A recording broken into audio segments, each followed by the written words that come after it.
ఛానల్కు స్వాగతం.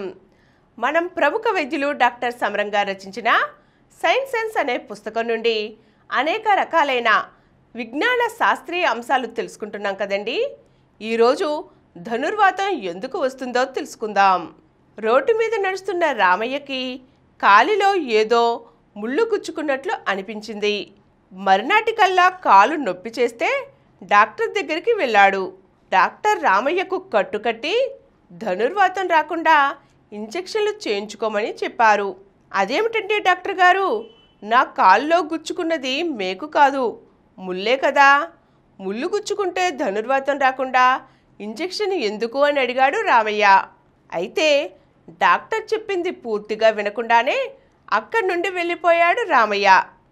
అలా వెళ్ళిపోయిన వారం 10 రోజులకే రామయ్య నోరు తెరవలేని విధంగా పళ్ళు గిట్టకరుచుకొని మెడ కూడా వంగనీయకుండా బెగదీసుకుని పోయింది. రామయ్య మళ్ళీ డాక్టర్ దగ్గరికి వెళ్ళాడు. రామయ్యకు ఈ పరిస్థితి రావడానికి కారణం కాల్లో ముళ్ళు గుచ్చుకోవడమేనని డాక్టర్ చెప్పారు. కాలులో ముళ్ళుకి మెడ బిగపట్టేయడానికి కారణమేమిటో రామయ్యకి అర్థం కాలేదు.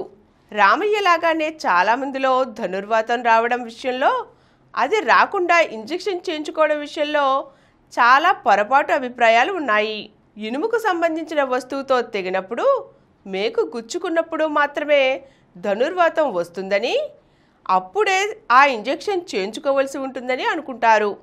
ధనుర్వాతం రావడం అనేది కేవలం రేకు తెగడం వల్లనో మేకు గుచ్చుకోవడం వల్లనే కాకుండా ఇతరత్రా ఏ విధంగా శరీరం మీద గాయం ఏర్పడినా, పుండు పడినా జరుగుతుంది.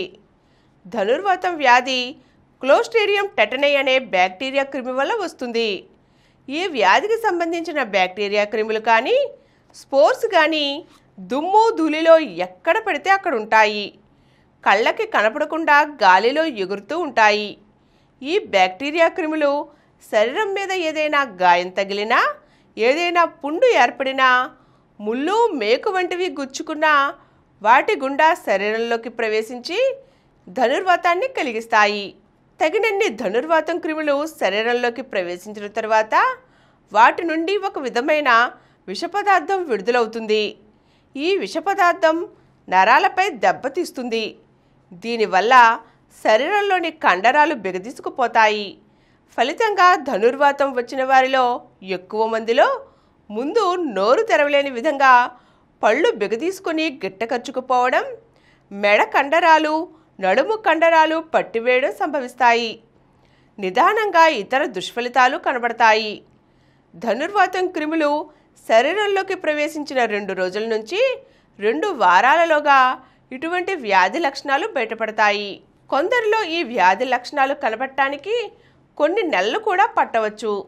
సాధారణంగా కొద్ది రోజుల్లోనే కనబడే వ్యాధి లక్షణాల వల్ల పరిస్థితి చాలా ప్రమాదకరంగా పరిణమిస్తుంది. పల్లెటూళ్ళలో పిల్లలు టీకాలు వేయగానే అది మాడిపోవడానికని వాటి మీద ఆవు పేడ, గేదె పేడ రాస్తూ ఉంటారు. ఇలా చేయటం వల్ల ధనుర్వాతం రావడానికి అవకాశాలు ఎక్కువే. ధనుర్వాతం క్రిములు జంతువులు విసర్జించే మలంలో ఎక్కువగా ఉంటాయి. టీకాల మీద పేడ వంటివి రాస్తే ఈ క్రిములు టీకాల ద్వారా అతి తేలికగా శరీరంలోకి ప్రవేశిస్తాయి. పట్టణంలో ఉండే రోడ్ల మీద కంటే పల్లెటూళ్ళలో ఉండే రోడ్ల మీద దుమ్ములో ధనుర్వాతం క్రిములు ఎక్కువగా ఉంటాయి. పల్లెటూళ్ళలో పశువులు ఎక్కువగా ఉండటం, వాటి పేడ రోడ్ల మీద దుమ్ములో కలిసిపోవడమే దీనికి ముఖ్య కారణం. ఏ వ్యక్తికైనా ధనుర్వాతం రావడానికి ఏదైనా గుచ్చుకోవడం కానీ తెగడం మాత్రమే జరగాలని లేదు. చెవిలో చీము కారేవారికి, ఒంటి మీద గజ్జి కురుపులు ఉన్నవారికి, గడ్డలు లేచిన వారికి ధనుర్వాతం రావచ్చు. అలాగే ఆపరేషన్ జరిగినా, ఒళ్ళు కాలినా, అక్రమ పద్ధతుల్లో గర్భస్రావం చేయించుకున్నా, కుక్క కరిచినా, ఎలుక కరిచినా, పన్ను పీకించుకున్నా, సూది బాగా మరగబెట్టి ఇంజెక్షన్ చేయించుకోకపోయినా, చంటి బిడ్డ బొడ్డు నీళ్లలో మరగబెట్టిన కత్తెరతో కత్తిరించకపోయినా ధనుర్వాతం వచ్చే అవకాశాలు ఉన్నాయి. ఇలా రావడానికి కారణం నేల మీద, గోడ మీద, గాలిలోనూ ప్రతి వస్తువు మీద ధనుర్వాతం కలిగించే వ్యాధి క్రిములు ఉండటమే కారణం. ఆపరేషన్ చేయించుకున్న వాళ్ళకి, కురుపులు ఉన్న వాళ్ళకి చెవిలో చీము కారుతున్న వాళ్ళకి వ్యాధి క్రిములు ప్రవేశిస్తాయి. ధనుర్వాతం లక్షణాలు ప్రతి వారిలోనూ ఎందుకు కనపడవు? వారికి దానికి తగిన శుభ్రతని పాటించడం ఒక కారణం కాగా, శరీరంలోని ప్రవేశించిన ధనుర్వాతం క్రిములు చాలా తక్కువ శాతంలో ఉండవచ్చు. శరీరంలోని సహజ రోగనిరోధక శక్తి ఆ వ్యాధిని నిరోధించడం మరొక ముఖ్య కారణం. అందుకే వారికి ధనుర్వాతం లక్షణాలు కనపడవు. గాయం తగిలినా, ముళ్ళు గుచ్చుకున్నా, మేకు గుచ్చుకున్నా, పుండ్లు ఏర్పడినా వెంటనే వారు డాక్టర్ సలహాపై ఏటీఎన్ ఇంజెక్షన్ కానీ, టెటనస్ టాక్సైడ్ ఇంజెక్షన్ కానీ చేయించుకోవాలి. అతి తేలికగా అరికట్టగల ఈ వ్యాధిని కొందరు మూర్ఖత్వంతో వ్యవహరించి ప్రాణం మీదకి తెచ్చుకుంటూ ఉంటారు. ఈరోజు మనం ధనుర్వాతం ఎందుకు వస్తుందో తెలుసుకున్నాం కదండి. మరో చక్కని అంశంతో మళ్ళీ కలుద్దాం. కార్యక్రమం మీకు ఎంతో నచ్చింది కదా.